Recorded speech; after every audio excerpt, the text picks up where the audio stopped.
para sa Pakinggan natin po lahat ang ng mga pagsagot ni documents Vice President na Sara hindi po Duterte siya kay nakukuha Congressman Tino ng tungkol isa, sa dalawang araw kung lang. paano ginastos ang budget at saka ang budget proposal for middle of the year pa po 2026 ng naisayos Office ang of the Vice requirements President. for Ito po yun. bidding. Parang ganun po. Tama po ba ang intindi ko? Congressman Tino yan. Madam Chair. Yes, thank you. Okay. Ngayon, mabalik po tayo sa last August 8, 2024, nag-issue po ng Notice of Disallowance ang COA, Commission on Audit, sa 73.28 million na halaga ng confidential funds for 105 activities supposedly held by the Office of the Vice President from December 13 to December 31. Sabi ng COA ay wala raw accomplishment reports na naipakita or sinubmit ang Office of the Vice President para dito. Budget na naman ho, 2024, 2025, 2026 ang tinatanong. Na ibalik ang pera ng Vice President ni Gina Acosta bilang Special Disbursing Officer at ni Julieta Villa del Rey bilang Chief Accountant. Mag-iisang taon na po, ayon sa COA rules ay may 6 months po para mag-appeal. Ano na po ang status ng Notice of Disallowance na ito? Madam Chair, I suggest that the Congressman ask this during the hearing of the Commission on Audit. Commission on Audit, hearing. Budget yan. Madam Chair, I'm asking the question now from the Office of the Vice President. Madam Chair, this is a status of documents inside the Office of the Commission on Audit. So it has to be the Commission on Audit who will answer what is happening to this Notice of Disallowance. Nagsubmit po ba ng appeal ang Office of the Vice President sa Notice of Disallowance? Kung yung Congressman Tino, kung ang Notice of Disallowance was rectified by COA, wala na po yun. Pero kung yung Notice of Disallowance ay meron na silang Vice Chair, final ano yan, Alvarez, Senior Vice Chairman ng Committee on Appropriation. adjudication, and then merong order yun na final yung Notice of Disallowance. So, for your information, I will check with COA and get the records and give it to you. Bakit yung Vice Chairman ang sumasagot? Thank you, Chair. Well, next question po ay kaugnay po sa Notice of Disallowance. Ang sabi po kasi ng COA, December 3, yung mga 105 activities na inilunsad Yung dun sa Vice mga Chairman ang disallowed sumagot, hindi yung Vice President, ay nangyari between December Okay, no. 13 to December 31. And yet, sa mga nakaraang hearing ay napag-alaman po na December 20 pa po na ilabas ang SARO at na-withdraw yung 125 million. Kaya nga sinasabing nagastos ito in 11 days from December 20 to December 31. So ang tanong lang po natin, ano po ang paliwanag doon sa Mainit yung issue. nakapamahagi na kayo Kasama yan sa article of ng mga impeachment.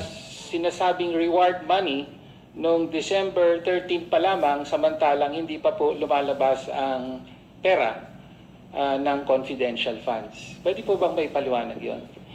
Madam Chair, this is the subject of an impeachment trial, and I would not like to discuss the defense for the impeachment trial. Tama naman.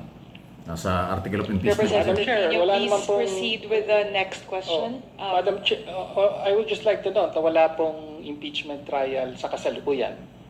Madam Chair, in fact, it is archived in the Senate. No? Okay, so next question na po. No?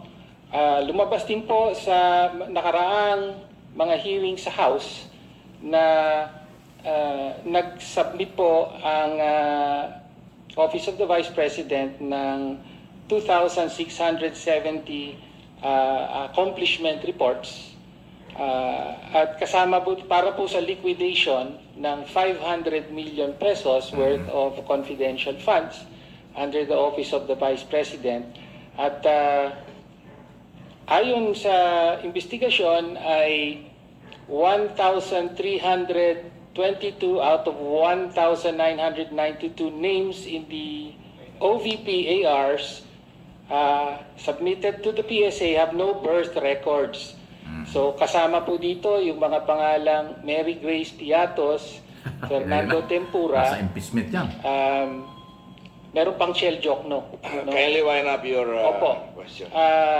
Again, pwede po bang mapaliwanag ng Vice Presidente kung bakit ganon ang sinabit at bakit walang supporting documents ang mga accomplishment reports na ito? Madam Chair, again, first, if the committee would like to ask how the Commission on Audit conducts its audit, I request that all the questions be propounded during the hearing of the Commission on Audit. Second, the subject confidential funds is a matter in impeachment proceedings, which is archived, but there is a pending motion for reconsideration in the Supreme Court. I cannot discuss defense strategy. Number 3, I cannot discuss intelligence operations and cannot explain how intelligence operations are done without compromising national security. Thank you, Madam Chair. My next question. Congressman Tenyo, last question. Opo, last question. Please wind up. Opo. So, napabalita po no na Grabe man. mula July of last year hanggang sa kasalukuyan ay meron pong 13 trips ang Vice 13? President overseas. 13 biyahe. So, mula po sa Pati Germany, travel, Japan, Silip. Hong Kong, Netherlands, Kuala Lumpur, Malaysia, Australia, South Korea, Kuwait, Paris, at several po sa Netherlands. Umaabot po sa at least 60 days po na on leave ang presidente at marami po pero hindi lahat ay sinasabing personal leave, no? So, Vice President, hindi sa mga Presidente. trips po na ito, ilan po ang naging personal leave at ilan ang on-official duty at magkano po ang total na budget na ginastos ng Office of the Vice President Yan. para sa mga official leave at personal leave na nangyari. So, Madam the Chair, yes. last question, Madam Yes, President. yes. Yan. Madam Chair, Yan. may I ask what date do you want me to start with the destinations?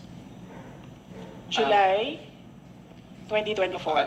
Anong pizza daw yun?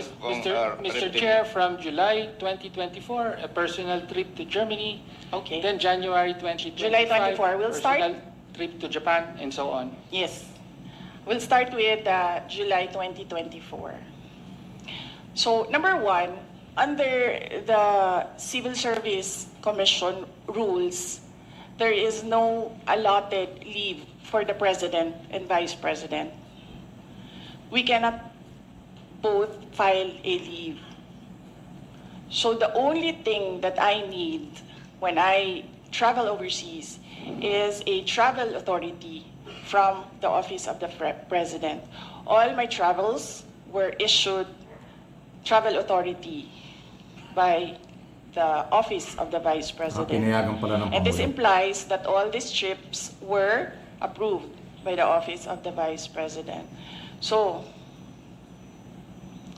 from July 2024, I went to Germany. In December 2024, I went to Denmark. In January 2025, Ayan. I went to Japan. In the third and fourth week of January, Yan ang mga I went biyahe. back to Japan. In February 13 biyahe. Dami palang biyahe of last third week and last week of February, I went back to Japan. Anyway. So, ayan po ang lumalabas ngayon. Kasi hindi, para po sa inyong kalaman, huwag kayong magagalit, lalo po yung mga Duterte supporters, hindi ho talaga maiwasang hindi tatanungin yan kung saan ginamit yung pera at yung mga biyahe. So, ngayon, lumalabas ang pag-amin ni Sara Duterte, Vice President, meron siyang travel authority coming from the President, Office of the President. Ibig sabihin, alam at pinayagan pala ng Pangulo ang mga biyahe dito sa abroad. Ayun ang malinaw.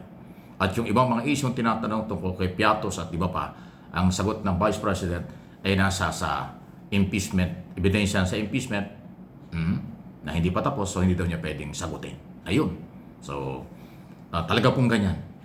Basta budget deliberation, ang nakaraan at ang kasalukuyan at yung darating na taon talagang pinag-uusapan. Normal lang po yan.